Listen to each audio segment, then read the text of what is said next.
네, 여러분 안녕하세요. 지구과학 5강 엘니뇨와 난방진동에 대해서 수업을 시작하도록 하겠습니다. 자, 교과서는 118페이지를 펴고요. 선생님은 이 노트를 펴놓고 수업을 진행할 테니까 여러분들은 반드시 교과서와 이 노트를 동시에 보면서 수업을 들어주기 바랍니다. 엘니뇨와 난방진동은 여러분들 통합과학 시간 때 1학년 통합과학 시간 때 배운 적이 있지만 좀 어려웠어요. 그래서 그 어려워하는 학생들을 위해서, 그리고 또 새로운 마음가짐으로 공부하려는 학생들을 위해서 선생님이 엘니뇨에 대해서 처음부터 차근차근 설명을 해줄 테니까요. 선생님과 함께 엘니뇨에 대해서 열심히 공부해 보도록 합시다. 교과서 118페이지를 보면 1번 용순과 침강이라고 먼저 나와 있어요. 엘니뇨를 공부하기 위해서는 용순과 침강에 대한 개념부터 알아야 됩니다. 용숭이 뭐고 침강이 뭔지. 용숭은 말 그대로 깊은 곳에서 상대적으로 깊은 곳에서 물이 올라오는 현상을 말합니다.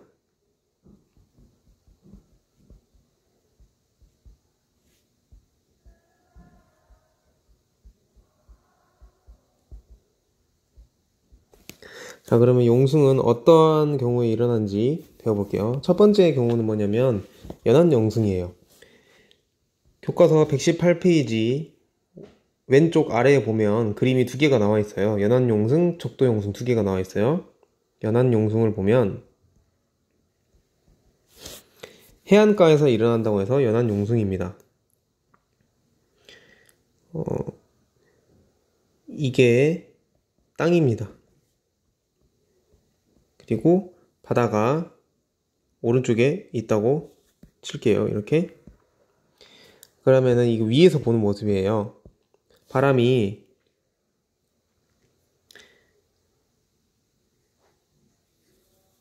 이렇게 분다고 할게요.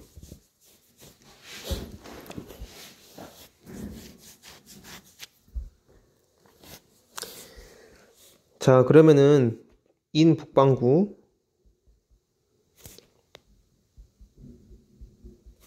북반구에서는 어떠한 현상이 일어나냐면 바람이 부는 방향의 오른쪽으로 해수가 이동하게 됩니다. 왜 그렇게 되는지는 지구과학 2에서 배우는 에크만 수송이라는 것 때문에 이런 일이 일어나는데, 자세한 것은 지구과학 2에서 배우는 거니까 그냥 여러분들은 이러한 일이 일어나구나 이렇게 받아들이면 됩니다. 참고로 이 에크만 수송이라는 것은 전향력 때문에 일어나는 현상입니다. 우리가 왜 1학기 때 배운 지구자전 효과 있죠? 그 지구자전 효과에 의해서 바람이 해수 위로 불 때 그 해수는 오른쪽 방향으로 이동하는 성질이 있다. 그것을 바로 에크만 수송이라고 하고, 에크만 수송은 전향력 때문에 일어난다. 근데 에크만 수송은 어느 방향에 일어난다고요? 북반구에서 바람의 방향에 오른쪽으로 일어난다. 이것을 반드시 기억해 주기 바랍니다. 그러면 위에서 봤을 때 바람의 오른쪽 방향으로 이렇게 해수가 이동을 할 텐데, 이것을 단면을 잘라서 보면 단면을 이렇게 잘라서 볼 거예요. 그래서 눈이 이렇게 있으면 이곳을 이렇게 볼 겁니다. 그러면 이런 식으로 해저 지형이 펼쳐졌을 것이고, 바닷물이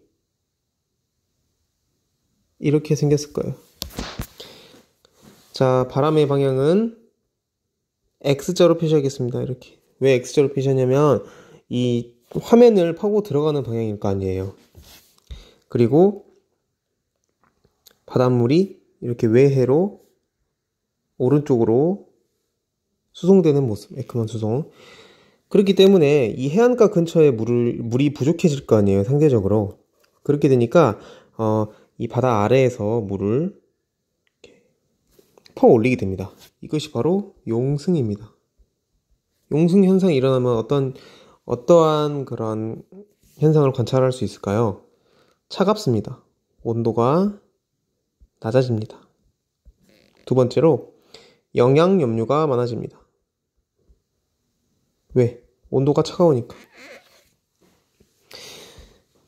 자, 이 왜 영양 염류가 많아지는지에 대해서는 저번 시간까지 설명을 다 했습니다.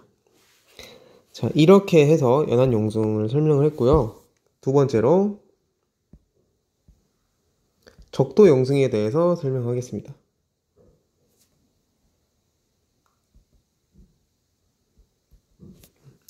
자, 적도용승은 일단 적도상을 그려보면 적도 위에는 북반구에서는 북동무역풍이 지속적으로 불고 있었습니다. 그리고 남반구에서는 남동무역풍이 지속적으로 불고 있었습니다. 북반구에선 오른쪽 방향으로 에크만 수송이 일어난다 했고, 남반구에선 정행력이 왼쪽으로 작용하니까 왼쪽으로 에크만 수송이 일어나겠죠? 그러면 그려보면 에크만 수송이 이렇게 일어날 겁니다. 남반구에서는 이렇게 일어날 겁니다. 진행 방향이 왼쪽으로. 그러면 가운데 해수들은 어떻게 되겠어요? 가운데 해수들은 해수가 발산하고 있기 때문에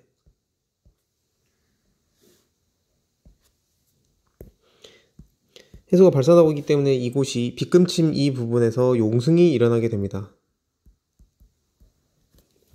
됐죠? 용승이 일어나면 똑같이 온도가 하강하고 영양염류가 많아진다 라는 말입니다. 적도용승과 연안용승에 대해서 설명하였습니다. 자, 그러면은 엘니뇨를 배우기 전에 지구상에서 용승이 어떤 지역에서 많이 일어나고 있는지 쌤이 그림을 그려서 설명해 주겠습니다. 일단 세계 지도를 한번 그릴게요. 자, 대충 그릴게요.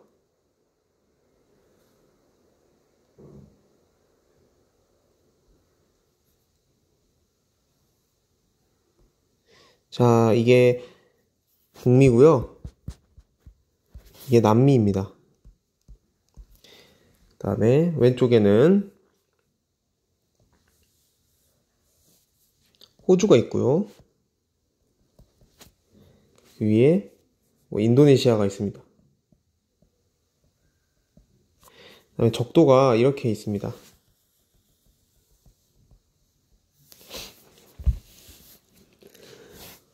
적도를 좀 잘못 그렸네요. 이렇게 그릴게요. 호주를 좀 잘못 그렸네요. 호주를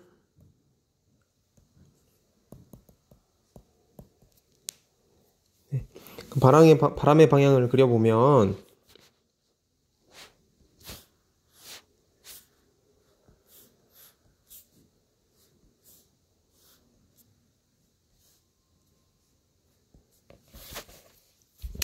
딱 봐도 적도용승이 일어나는 부분 파악할 수 있겠나요? 적도용승이 일어난 부분이 이렇게 일어나게 됩니다. 적도용승이 이 부분이 파란색으로 빗금친 부분이 적도용승이 일어나게 되고, 다음에 연안용승이 일어나는 부분을 보면 바로 이 부분이 일어나게 됩니다. 왜 이 부분이 일어나는지 알겠죠? 바람의 방향이 해안선과 평행하게 불고 있고, 그 다음에 에크만 수송의 방향을 표시하면 남반구니까 진행 방향의 왼쪽으로 일어나겠죠. 그래서 이 파란색으로 빗금친 부분이 지구상에서 용승이 자주 일어나는 곳입니다. 그래서 용어 설명을 해주면 이곳을 중태평양이라고 합니다. 중태평양. 그리고 이곳이 동태평양이랍니다. 동태평양이라고 합니다. 그 다음에 이곳이 페루 연안이라고 합니다. 페루 연안의 연안용승, 동태평양과 중태평양의 적도용승에 대해서 설명하였습니다. 그러면 이쪽의 서태평양은 왜 용승이 잘 일어나지 않을까요?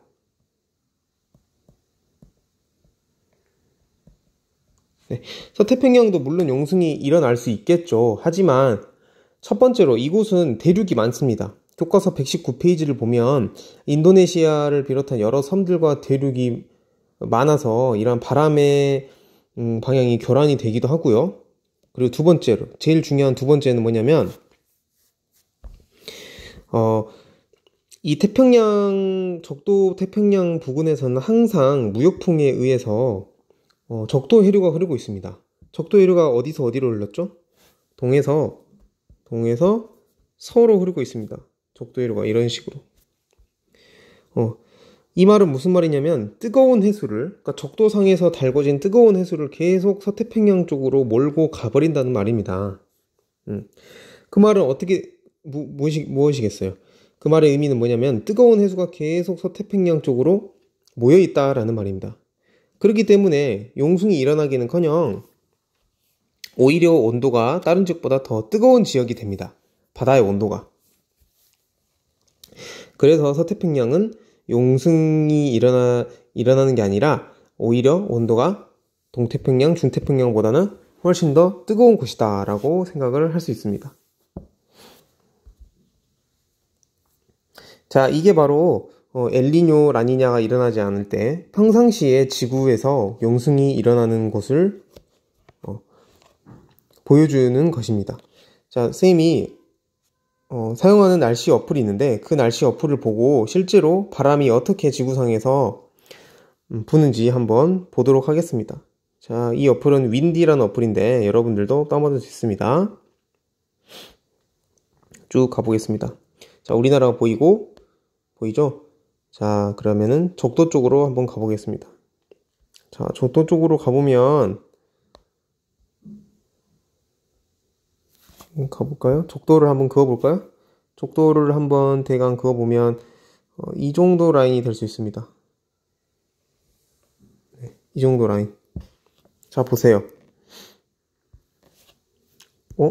사라졌네요.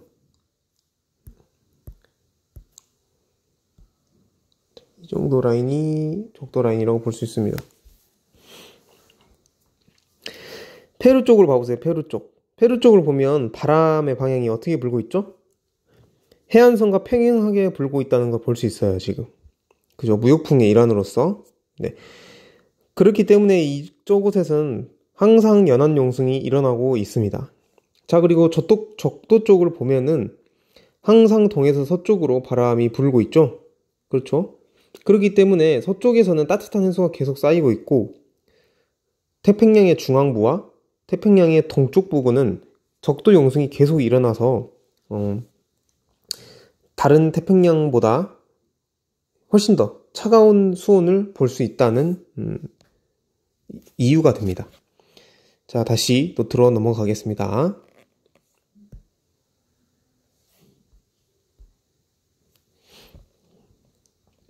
자, 그런데 이제 엘니뇨가 일어나면 어떤 현상이 일어나는지 보도록 합시다. 교과서는 119페이지입니다. 엘니뇨 발생 시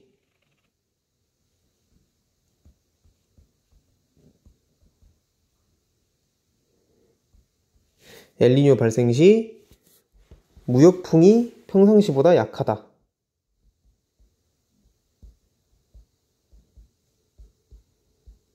이게 첫 번째입니다. 이 메커니즘은 당연히 외워야 됩니다. 무역풍이 약화된다. 무역풍이 약화되면 어떻게 될까요? 방금 바람 때문에 용승 현상이 일어난다 했죠? 연안과 적도 용승이 약화된다. 연안과 적도 용승이 약화되면 어떻게 되겠죠? 용승이 일어나고 있었던 부분의 수온이 상승한다. 수온이 상승하게 되면 선생님이 저저번 시간에도 말했다시피 그러니까 해양과 대기는 밀접한 연관이 있다 그랬어요. 원래 차가운 바다였던 곳이 따뜻한 바다로 바뀌게 되면 그 위에 있는 대기도 당연히 뜨거워지겠죠.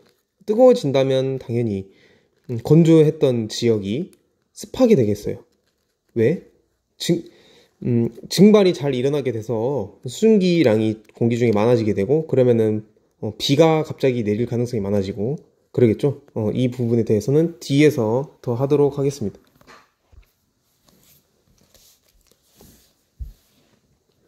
자, 이게 엘니뇨의 일반적인 메커니즘입니다. 이것은 당연히 외워야 되고요. 당연히 외워야 되고 교과서를 보고 엘니뇨와 관련된 이런 그래프 해석하는 방법을 익히도록 하겠습니다. 교과서 119페이지를 가보세요.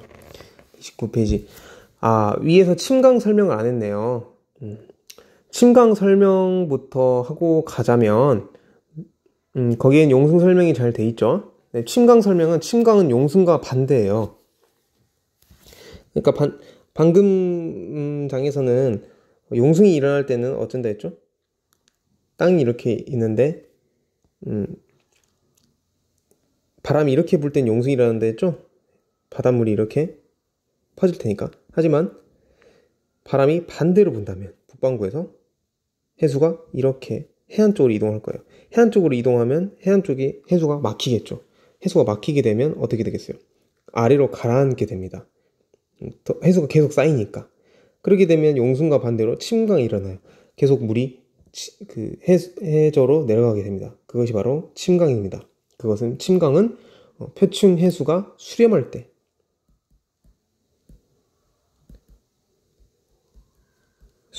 표층 해수가 모일 때 침강이 일어난다. 용승은 표층 해수가 발산한다. 표층 해수가 퍼질 때 일어난다. 자, 이 단어를 기억해 두길 바랍니다. 자, 침강 간단히 알아봤고요. 자, 다시 엘니뇨로 넘어와서 119페이지 교과서를 보도록 하겠습니다. 열대 태평양 지역의 무역풍이 평상시보다 더 약하게 부는 경우에는 연안 용승과 적도 용승이 약해져. 선생님과 방금 했죠? 페루 연안인 동태평양과 적도 태평양 중앙부의 수온이 높아진다. 이것도 했습니다. 이러한 현상을 엘니뇨라고 한다. 하지만 라니냐라는 현상도 있습니다. 라니냐가 뭐냐면 라니냐 발생 시 무역풍이 강화됩니다.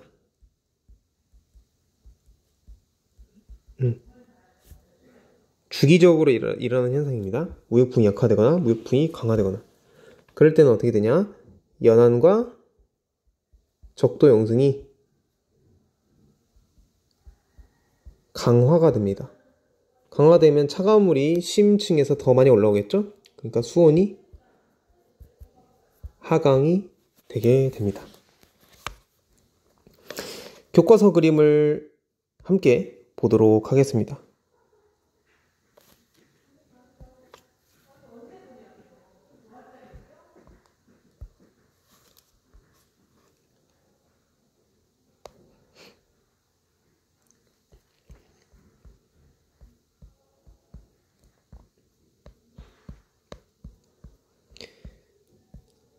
자, 교과서 119페이지를 보면 이 페이지를 주목하기 바랍니다.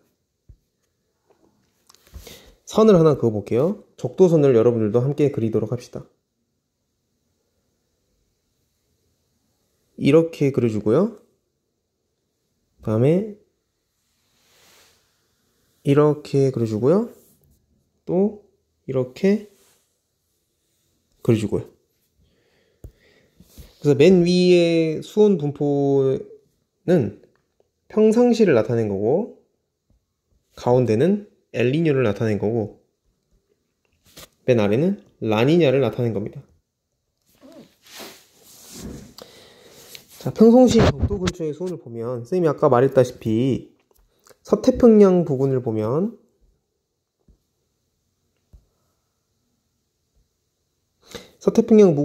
뜨거운 해수들이 계속 적도 해류에 의해서 모여들었기 때문에 수온이 높은 걸 볼 수 있고요. 그 다음에 중태평양과 동태평양 그리고 페루 연안을 보면은 수온이 낮은 것을 볼 수 있습니다. 수온은 색깔로 구별할 수 있는데 빨간색으로 갈수록 온도가 높아지는 거고 파란색으로 갈수록 온도가 낮아지는 겁니다. 옆에 수온 편차 그래프는 여러분들이 직접 보도록 합시다.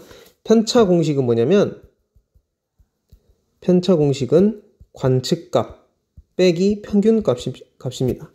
그렇기 때문에 엘니뇨를 예시를 들어서 한번 봐볼게요. 엘니뇨를 가보면 역시 서태평양은 뜨겁긴 해요.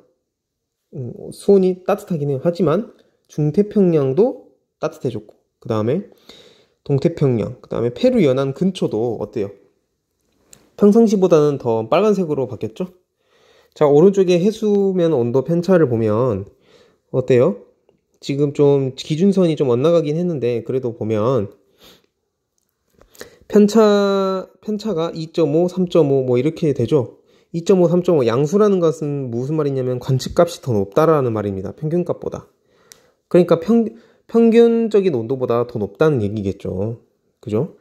라니냐를 가보면 서태평양은 역시 뜨겁습니다. 따뜻합니다.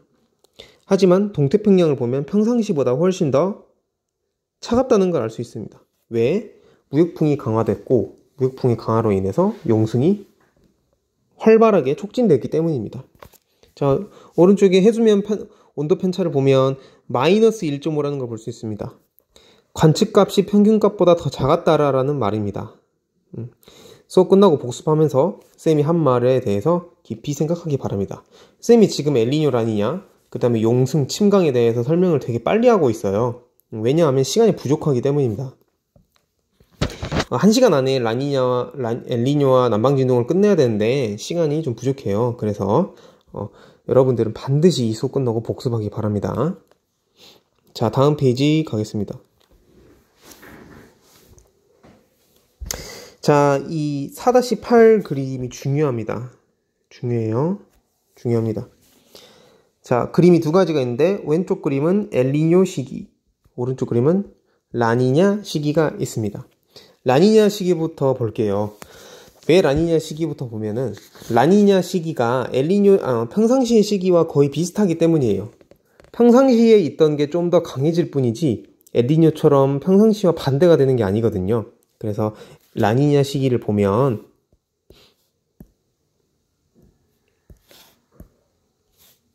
잘 안 보이네요, 검색이. 자, 라니냐 시기를 보면 이 경도 구별하는 게 있는데 여기가 이제 동경 줄여서 적을까요? 동경 140도, 그 다음에 서경 140도라고 있습니다. 참고로 서경 140도가 어디냐면 중동태평양입니다. 그러니까 중태평양이라고 하기에는 좀 동쪽으로 치우쳐져 있고 동태평양이라고 하기에는 조금 중간인 것 같아요. 약간 그런 애매모호한 지점입니다. 그 다음에 동경 140도가 어디냐면 서태평양, 완전히 서태평양입니다. 완전히 서태평양 적어두세요. 이것만 보고도 여러분들 어디인지 알 수 있어야 됩니다. 경도만 보고도 문제에서 그렇게 나와요. 자, 동경, 서경, 동경인데 왜 서태평양이고 서경인데 왜 동태평양 쪽이죠? 이거는 여러분들 경도에 대한 개념이기 때문에 학교에 나왔을 때 선생님한테 질문하기 바랍니다. 지금 이 시간에 하기에는 내용이 너무 많아요. 자, 라니냐 시기를 보겠습니다. 자, 보면은 아까 설명했다시피 서태평양에 보면은 평상시라고 가정을 할게요. 평상시라고 가정을 하면 서태평양 쪽에 이렇게 뜨거운 해수들이 이렇게 많이 모여있죠. 그죠? 그리고 색깔이 계속 변하고 있네요. 이 색깔이 변한다는 건 무슨 말이냐면 수온이 계속 변한다는 말이에요. 수온이 계속 변한다는 말은 무슨 말일까요? 지금 이게 연직 분포라고 했을 때 수온의 연직 분포잖아. 수온이 계속 변한다? 무슨 층? 바로 수온 약층이라는 겁니다. 그러니까 수온 약층이 서태평양에서는 이 정도 깊이에서 시작이 되는 거예요. 좀 펜 크기를 얇게 할게요. 이 정도 깊이에서부터 수온 약층이 시작되는 겁니다. 어디까지? 쭉쭉쭉쭉쭉쭉 가서 여기까지. 네, 여기까지가 수온 약층의 두께예요. 수온 약층의 깊이, 수온 약층의 두께, 이것들을 잘 구별해야 됩니다. 자, 어쨌든 서태평양에는 이렇게 뜨거운 해수가 깊은 곳까지, 혼합층이 깊이가 깊은 곳까지 모여 있다. 동태평양은 어쩐다? 아예 온도 자체가 다르죠? 왜냐하면 지금 이 그림은 라니냐 시기이기 때문에 더 극단적으로 표현이 된 겁니다.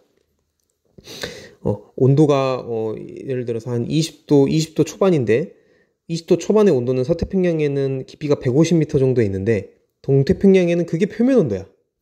그죠? 자, 그리고 동태평양 보면 어때요? 수온 약층이 거의 표면에서부터 바로 시작하죠? 그러다가 어때요? 수온 약층의 두께가 어때요? 엄청 얇죠? 네, 이게 왜 그래요?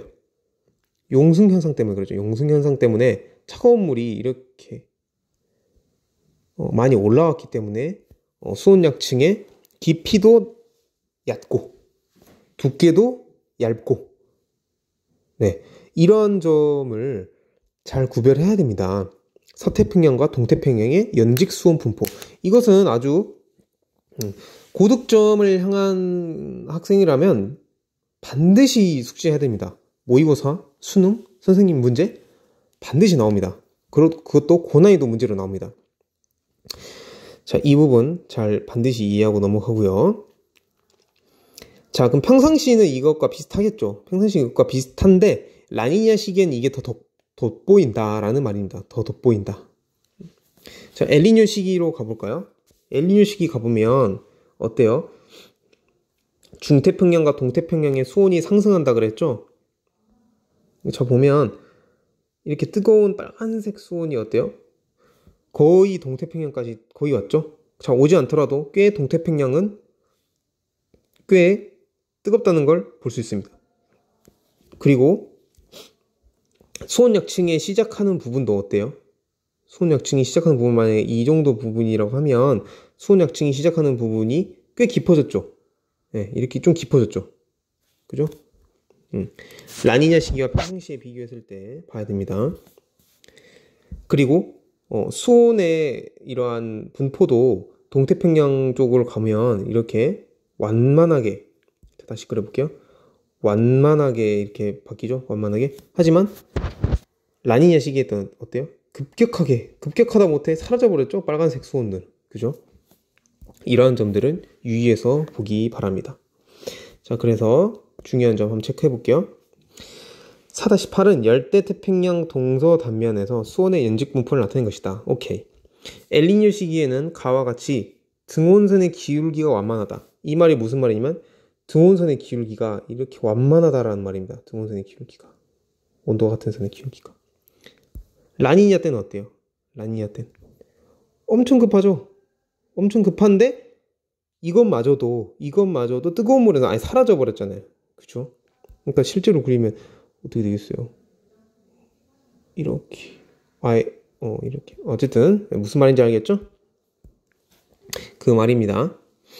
만하고 동서태평양에서 수온약층의 깊이 차이가 작다. 그러니까 다시 설명해 볼게요. 서태평양, 엘니뇨 시기 때는 서태평양에서 수온약층이 깊이가 여기서부터 시작이 됐죠. 그래서 여기서 이렇게 끝나죠. 근데 중태평양만 가도 오히려 더 깊은 곳에서 수온약층이 시작되고 이렇게 여기서 끝났습니다. 또 동태평양만 가도 이 정도쯤에서 시작해서 이 정도에서 끝났죠. 그죠? 하지만 라니냐나 평상시 시기를 보면 서태평양에서는 이 정도에 시작하고 이 정도에서 끝났지만 중태평양만 넘어가도 아예 그냥 수온약층이 아예 그냥 표층에서부터 시작이 되네요. 그죠? 자, 동태평양 가면 뭐 이 정도에서 수온약층이 시작이 된다 해도 굉장히 높은 곳에서, 서태평양보다는 훨씬 더 높은 곳에서 수온약층이 시작이 되죠. 그죠? 그리고 차가운 물이 빨리 상대적으로 높은 곳까지 올라왔으니까 빨리 끝나버리고. 그죠? 이러한 것들을 잘 기억해야 됩니다. 그래서 수온약층의 깊이 차이가 작다. 반면 라니냐 시기에는 용승이 잘 일어나 수온이 낮다. 이거 알고. 네. 나와 같이 동서태평양의 수온 차이가 커지고, 네. 평상시에도 수온 차이가 있어요. 근데 이제 라니냐 때는 그게 더 커진다는 말입니다. 또 수온 약층의 깊이는 동태평양에서 얕고 서태평양에서 깊게 나타난다. 네, 방금 계속 설명한 내용입니다. 이 부분 1등급을 가르는 개념입니다. 중요합니다. 이 부분에 대해서는 중요합니다. 자, 이것을 이제 모식화해서 나타내면 어떤 그림이 나타나냐면요. 이렇게 볼 수도 있어요.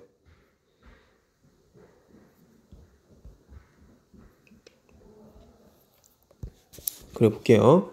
자, 엘니뇨 시기. 세 개의 그림을 그릴게요. 여러분들도 한번 따로 그려보세요. 평상시. 그 다음에 엘니뇨. 그 다음에 라니냐. 자, 이 위 부분이 뭐냐면은 표층이에요, 표층. 표층이에요. 하지만 수온약층을 보면은, 아이고. 수온약층을 볼게요. 그러니까 수온의 연직 분포라고 보면 됩니다. 평상시에는 이 정도로 기울기로 수온약층이 있다고 칩시다. 평상시. 왜냐하면 차가운 물이 계속 이렇게 올라오고 있잖아요. 그쵸? 수온약층이 이렇게 이런 곳에서 시작이 된다고 하면 엘니뇨 때는 어떻게 되냐면 거의 평행해지거나 아니면 이렇게 반대로 되거나 수온약층의 시작 깊이가 무슨 말인지 알겠죠? 혹은이 아니라 라니냐는 반대로 라니냐는 이 기울기가 더 극단적으로 바뀌겠죠. 이런 식으로. 그죠? 이렇게 네, 용승이 되는 걸 표현한 거고요. 자, 이렇게 그림이 나올 수도 있습니다. 이렇게 시험 문제. 자, 이런 그림들은 여러분들이 문제를 풀면서 또 접할 수 있을 거예요. 반드시 알아놔야 합니다. 이 그림만 보고도 엘니뇨인지 라니냐인지 평상시인지 다 알 수 있어야 합니다. 자, 다시 그림으로 돌아가자면 이제 엘니뇨와 라니냐에 대한 개략적인 설명은 이제 끝났고요. 남방진동에 대해서 설명을 하겠습니다. 남방진동은 쉬워요. 자, 함께 읽으면서 보도록 합시다. 열대태평양에서 표층수온의 변화는 주변 기압 분포와 대기 흐름을 변화시킨다. 표층수온의 변화, 이게 무슨 말이겠어요? 엘니뇨 때는 동태평양과 중태평양이 따뜻해지는 거고, 그 다음에 평상시 때나 라니냐 때는 동태평양과 중태평양이 차가울 때를 얘기하는 거죠. 그렇기 때문에 평상시에는, 자, 평상시 그림을 보면, 자, 동태평양, 중태평양에 이렇게 고기압이 위치하고 서태평양엔 저기압이 위치합니다. 왜 그러겠어요? 평상시 때는 동태평양, 중태평양이 차갑잖아요, 해수가. 차갑기 때문에 그 위에 있는 대기도 차가워집니다. 그러면 상대적으로 기층이 안정해지겠죠. 안정한 기층은 아래가 차갑고 위가 뜨겁다라고 했습니다. 반면에 서태평양은 수온이 높잖아요. 그렇기 때문에 계속 아래에서 달궈주는, 가스레인지로 달궈주는 것과 같은 효과입니다. 그래서 저기압이 형성이 됩니다. 자, 이 순환의 방향도 알아두기 바랍니다. 순환의 방향이 저기압에선 공기가 당연히 상승하는 걸 알고 있고요. 고기압에선 하강한다. 자, 이렇게 해서 순환이 일어난다라는 것까지 알 수 있습니다. 고저기압 지워볼게요. 지우고 순환 다시 그려볼게요. 이 순환 외워야 됩니다. 이렇게 이런 식으로. 자, 이런 순환의 이름을 뭐라 그러냐면 워커 순환이라고 합니다. 워커 순환. 워커라는 과학자가 알아냈다 해서 워커 순환. 이 순환의 이름도 알아주세요. 워커 순환. 경도상에서 나타나는 이러한 대기 순환입니다. 자, 근데 엘니뇨 시기 때를 보면 중태평양과 동태평양의 수온이 올라가기 때문에 고기압이 아니라 저기압이 발생하게 됩니다. 반대로 서태평양 쪽에서는 고기압이 만들어지고요. 방금 저기압이라 했나요? 동태평양, 중태평양엔 저기압, 서태평양엔 고기압. 그러니까 순환의 방향도 바뀌게 됩니다. 지울게요, 이거. 순환의 방향이 바뀐다는 것까지 알아둬야 됩니다. 오커 순환의 방향이 바뀐다. 이렇게. 그다음 라니냐 시기 때를 보면 평상시랑 거의 비슷하죠? 하지만 더 강화됩니다. 고기압이 더 강화되고 저기압이 더 강화되고, 그러니까 이런 워커 순환의 흐름도 평상시에서 더 강화된다라는 말입니다. 근데 왜 남방진동이라는 이름이 붙었냐?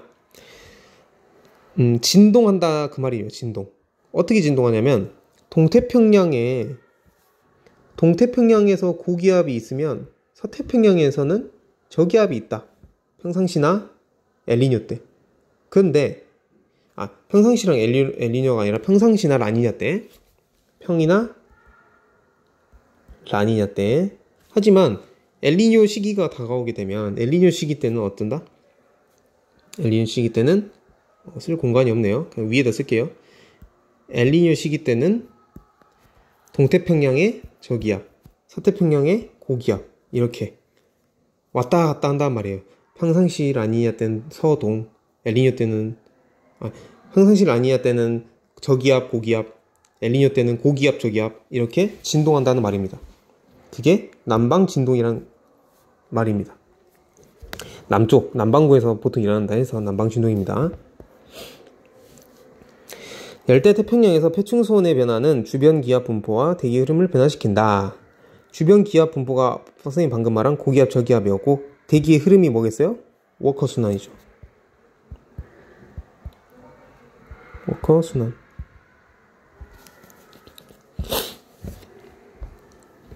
그림 4-9와 같이 평년의 서태평양에서는 강한 상승기 때문에 저기압, 아까 했죠? 그 다음에 수온이 낮은 동태평양에서는 하강기류가 나타나니까 고기압 했습니다. 엘니뇨 시기 때는 열대태평양의 중앙 또는 동쪽으로 치우쳐진 지역의 저기압 했죠? 서태평양에서는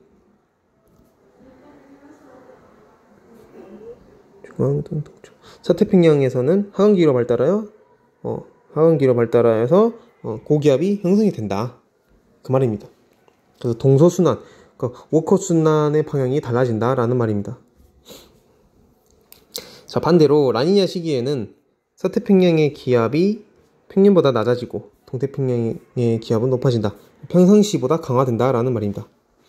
이와 같이 열대 태평양의 동서기압은 한쪽에서 상승하면 다른 한쪽에서는 하강하는 양상을 보이는데 이렇게 시소처럼 진동하는 형태의 기압 변화를 남방 진동이라 한다. 엘니뇨, 라니냐 평상시 때 기압 변화가 어떻게 일어나는지 동태평양, 중태평양 묶어서 그다음에 서태평양 이렇게 기압 변화가 어떻게 일어나고 그에 따른 워커 순환이 어떻게 바뀌는지 반드시 알아야 합니다. 자, 근데 과학자들이 생각하기에 이러한 남방 진동과 앞에서 배웠던 엘니뇨는 뗄래야 뗄 수가 없는 관계라고 연구 결과가 나온 거예요. 그래서 이 둘을 합쳐서 엘니뇨 남방 진동이라고 합니다. 줄여서 엔소라고 합니다. 엔소의 약자가 뭐냐면 이가 그러니까 풀네임으로 적자면 엘 니뇨 사우던 다음에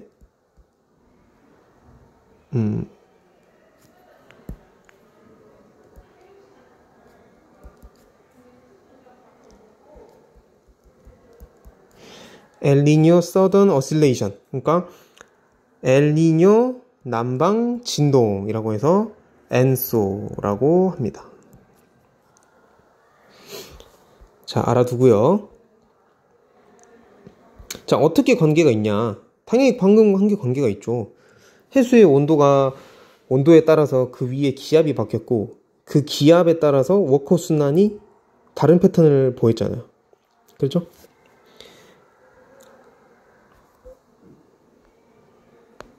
자, 이렇게 엔소 알아봤고요. 다음 페이지 넘어가겠습니다. 121페이지. 자, 엔소는 이제 결과 거의 다 왔습니다. 결과를 보자면 엔소는 그림 4-10과 같이 주기를 가진다는 말이에요. 그러니까 엘니뇨와 라니냐가 주기를 가지면서 나타난다 그 말입니다. 발생하는데 아래는 읽어보고요. 자, 표충수온 편차, 세로축이 표충수온 편차고 그 다음에 가로축이 연도입니다. 빨간색이 엘니뇨 시기, 파란색이 라니냐 시기인데 열대 태평양, 그러니까 중태평양이나 동태평양에서 열대 수온 편차를 나타낸 거예요. 편차가 뭐라 했어요, 선생님이? 편차가 관측에서 평균값을 뺀 거잖아요. 그러니까 빨간색을 보면 다 양수죠. 그러니까 관측값이 더 높다는 거예요. 라니냐를 보면 다 음수죠.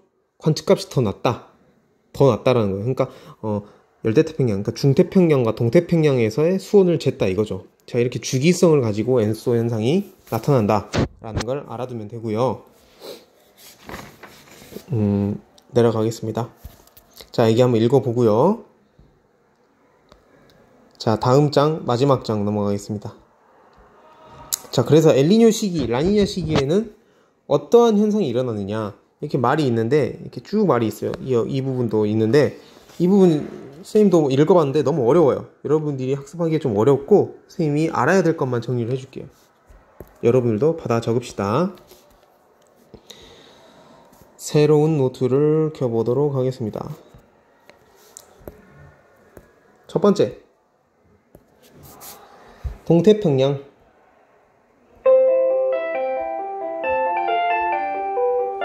그 다음에 서태평양. 엘니뇨 발생 시 동태평양에는 폭우, 홍수, 어획량 감소. 서태평양에는 가뭄, 건조, 산불, 이런 현상이 일어납니다. 엘니뇨 때. 자, 왜 그런지 알아볼까요? 동태평양에서는 어때요? 엘니뇨 시기 때는 수온이 따뜻해지잖아요. 수온이 따뜻해지니까 증발량이 많아요. 평상시엔 건조했는데 증발량이 많아. 상승기류가 마구마구 생겨. 상승기가 생기면 구름이 만들어지고, 그 구름에서 뭐가 내린다? 비가 내린다. 홍수가 내린다. 자, 어획량 감소는 뭘까요? 평상시에는 온도가 20도 초반이었는데 수온이, 근데 용승의 약화로 어획량, 수온이 엄청나게 올라가 버렸어. 그럼 물고기들은 어떻게 되겠어요? 물고기들은, 거기에 원래 살던 물고기들은 다 다른 데로 가거나 죽거나 막 그러겠죠. 그죠? 그리고 평상시에는 용승이 많이 일어났어. 용승이 일어나는 곳에는 뭐가 있다 했죠? 영양염류가 있다 했어. 영양염류. 영양염류는 뭐야? 물고기들의 밥이에요. 근데 물고기들의 밥이 계속 많이 있다가 용승 때문에 영양염류가 줄어들어. 그럼 물고기들 거기 살겠어요? 안 살겠죠. 그죠? 그러니까 어획량 감소. 그러니까 페루 지역 사람들은, 만약에 거기서 물고기를 잡고 생계를 유지하던 사람들은 엘니뇨 현상이 일어나게 되면은, 엘니뇨 현상이 뭐 반짝 1개월, 2개월 이렇게 있는 게 아니라 막 길게 몇 년간 지속이 되기도 하는데, 그럴 때는 어떻게 되겠어요? 엄청나게 생계가 힘들겠죠. 예. 그런 일이 또 있습니다. 그런 일이 있답니다. 그 다음에 서태평양을 보면 가뭄, 완전 반대죠. 건조. 왜? 워커 순환이 바뀜에 따라서 그 서태평양에는 저기압이 아니라 고기압이 만들어졌죠. 고기압이 만들어지면 어때요? 공기가 하강기류가 많이 만들어집니다. 하강기류가 많이 만들어지면 구름이 많이 만들어지지 않고, 그럼 평상시에 비가 많이 오던 곳이 평년보다 적게 온단 말이에요. 평년보다. 절대적으로 적게 온다는 게 아니라 평년보다 적게 온다. 그 사람들 입장에서는 그럼 이제 그것은 가뭄이겠죠. 그리고 건조한 거겠죠. 건조해지니까 뭐가 많이 일어난다? 산불이 많이 일어난다 라는 말입니다. 하지만 라니냐 때는 어떨까요? 라니냐 때는 이 모든 것들이 과도하게 일어나게 됩니다. 그래서 말로만 할게요. 동태평양에서는 한파가 일어납니다. 한파. 평상시에 일어나던 게 과도해. 원래 좀 차가운 추운 지역이었는데 더 추워져. 그래서 한파. 그래서 농작물 피해가 일어날 수도 있고요. 그 다음에 서태평양에서는 홍수가 일어날 수 있습니다. 홍수. 평상시에는 그냥 비가 적당히 많이 내렸는데, 라니냐 때는 워커 순환이 더 강해지다 보니까 비가 훨씬 더 많이 내릴 수 있다. 홍수가 날 수도 있다. 폭우가 내릴 수도 있다. 그 말입니다. 자, 됐고요. 자, 그래서 이 부분 이제 교과서가 무슨 말을 하는 거냐면요. 결국엔 엘니뇨 라니냐, 그러니까 엔소가 발생을 하면 동태평양, 중태평양, 서태평양, 이러한 페루 연안 이쪽에서만 그러한 영향을 주는 게 아니라 이 전 지구적으로 영향을 준다는 말입니다. 왜냐하면 대기와 해양은 다 연결돼 있고 그것들이 긴밀하게 이렇게 영향을 주고받기 때문에 거기에서만 국한되는 현상이 아니다, 이거를 말해주는 겁니다. 그래서 엘니뇨와 라니냐가 우리나라 날씨에 미친 영향인데, 너무 어려워요. 여기까지 하면 너무 어렵고, 아직 과학적으로도 명확하게 밝혀진 근거는 없기 때문에 이런 현상이 일어난다더라, 이 정도까지만 알아두면 되겠습니다.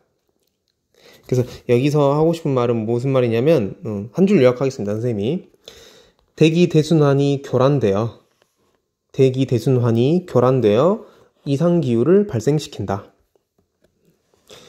대기 대순환이 교란되어 이상기후를 발생시킨다. 멀리 떨어진 지역에서도 기상이변 발생. 멀리 떨어진 지역에서도 기상이변 발생이라고 알아두면 되겠습니다. 자, 엘니뇨와 라니냐 설명 여기까지 하고요. 선생님이 좀 설명이 빨랐거나 부족하면 복습을 통해서 여러분들이 반드시 숙지할 수 있도록 하고, 또 이해가 안 된다면 언제든지 게시판을 활용해서 질문을 하기 바랍니다. 여기 좀 어려웠습니다. 자, 추가적인 설명 몇 개 하겠습니다. 5분 동안 추가적인 설명을 하자면, 첫 번째, 여러분들이 참고서에서 공부를 하다 보면 이런 엘니뇨와 라니냐에 대한 또 다른 설명을 볼 수 있어요. 어떤 설명이냐면 그냥 그러니까 엘니뇨가 일어날 때는 무역풍이 약해져. 무역풍이 약해지면 용승이 약해져. 용승이 약해지면 차가운 물이 덜 올라와. 그러니까 뜨거워져. 뭐 이렇게 교과서에는 이렇게만 설명이 되는데, 다른 참고서 같은 경우 보면은 이런 설명이 있을 수 있어요. 무역풍이 약해지니까 서태평양에 모여있던 따뜻한 해수들이 동태평양으로 몰려온다. 몰려와서 이 해수들이 이 바다를 뜨겁게 만든다. 네, 그것도 맞을 수도 있어요. 그런데 여러분 교과서에는 어쨌든 그런 설명이 적혀 있진 않고, 네, 그리고 그것이 그렇게 정확한 설명이라고 보기엔 좀 그렇습니다. 왜냐하면 엘니뇨 라니냐는 사실 아직도 연구 중이긴 해요. 하고 또 아주 자세하게 그 현상이 밝혀지지 않았기 때문에 여러분들은 무역풍 약화로 인한 용승 약화, 이 정도까지만 알고 있으면 됩니다. 뭐 문제집에서 무역풍에 의한 서쪽에 해수들이 모여 있는, 이제 그것을 이제 서쪽 해수 언덕이라고 하는데, 서쪽 해수 언덕에서 동쪽으로 흐르는 그러한 해류가 있다. 그러한 해류 때문에 동태평양이 뜨거워진다. 뭐 용승이 저하되는 것도 맞지만 그러한 해류 영향도 있다. 뭐 이런 식으로도 설명을 하기도 하고, 또 우리가 저번 시간에 배웠던 적도반류 얘기가 나올 수도 있어요. 그러니까 적도반류는 원래 적도 해류 때문에 생긴 반류, 그러니까 높이차로 생긴 해수면 높이차에 의해서 만들어지는 해류인데, 이 적도 반류가 강해진다. 그래서 동태평양에 뜨거운 해수를 제공한다. 이런 식으로도 설명을 할 수가 있어요. 선생님이 또 좀 정리한 걸 한번 보여줄게요. 선생님이 말로만 하지 말고.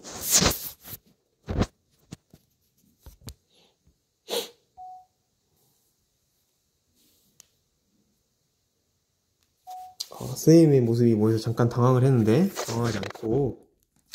자, 이게 선생님이 정리한 거예요. 뭐냐면, 잘 봐보면, 여러분들이 이제 이걸 정리하라는 말이 아니에요. 자, 위에서 쭉 보면은, 자, 일반 기상학 320페이지의 설명, 그 다음에 바다의 과학 145페이지 설명, 물리해양학, 대기과학개론, 대기환경과학, 대기과학, 뭐 교과서, 천재교과서, 금성교과서 이렇게 나와 있죠. 이게 뭐냐면은 대학교 교재예요. 대학교 교재. 밑에 교과서 2개 빼고. 대학교 교재에서는 뭐라 나와 있나요? 여러분들이 아는 설명과 좀 다르게 나와 있어요. 약해진 모욕풍, 서태평양에 모인 해수 이동, 적도 반류가 흘려와서 페루연안 온도, 뭐 이렇게 써져 있죠. 그다음에 바다의 과학도 서태평양에 모인 해수가 이동한다. 그렇게 나와 있고, 물리해양학 보면은 서태평양에 모인 해수 이동, 대기과학계에도 그렇게 나와 있고, 대기환경과학, 대기과학, 이렇게 대학 교재에는 서태평양에 있는 해수가 몰려온다고 써져 있어요. 동태평양으로. 그렇게 해서 용승이 약화되고, 용승이 약화되니까 엘니뇨가 일어난다. 뭐 이런 식으로 설명이 돼 있는데, 여러분들은 대학생 아니잖아요. 그죠? 자, 이렇게, 그러니까 대학 교재에 이렇게 설명이 되어 있으니까 문제집에도 그렇게 설명이 되어 있는 문제집들이 있을 수 있다 그 말입니다. 근데 여러분들 대학생 아니잖아요. 교과서에 있는 거 보고 공부하는 거 아니겠어요? 아이고, 또 나오네요.